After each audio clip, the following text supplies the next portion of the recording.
Hello! Kamusta po kayo? Wish, come here. Yan.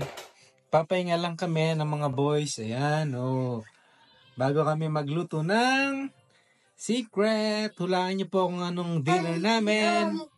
Luluto kami ng chicken asado by Sogbu LG Kitchen. Alright? This is my girlfriend. Yeah. My dad, my girlfriend. Say hi. Say hi. This is my daddy. Yeah. We're going to take a treat. Okay. So guys, tara. Samahan niyo kaming magluto ng dinner. Kayo po, anong ulam niyo? Kamusta po kayo? So, inumpisahan ko po sa pagprito ng potato at carrots. Siyempre, sinet aside ko yon.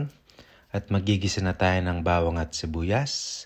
Siyempre, medyo malakas ang ating apoy at hinaan natin. Baka masunog yung ating bawang. At nalagay ko na rin ang ating tomato at chicken. Chicken na kinat ko into square cubes. Tapos lalagyan ko yan ng paminta. Konting-konting asin lang. At siyempre lalagyan ko yan ng patis. Nasa sa inyo kung ano yung prepared nyo na ilagay na pampaalat. Pero sa akin mas masarap kasi kapag patis. Ayan, konti lang naman. I-adjust natin mamaya.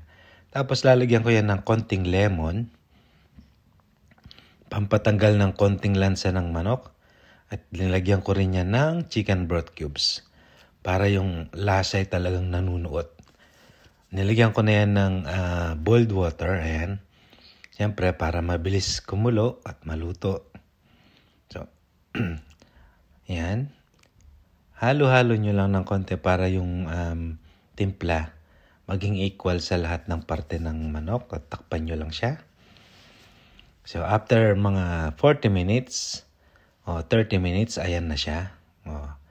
Madali lang pakuluan ng manok. Hindi ka mukha ng baboy.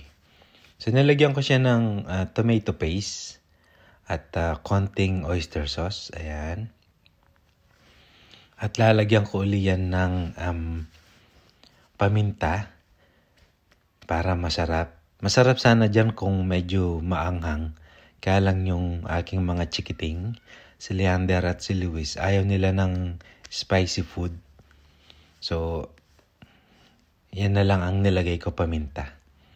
Hindi rin ako nakabili ng tomato sauce.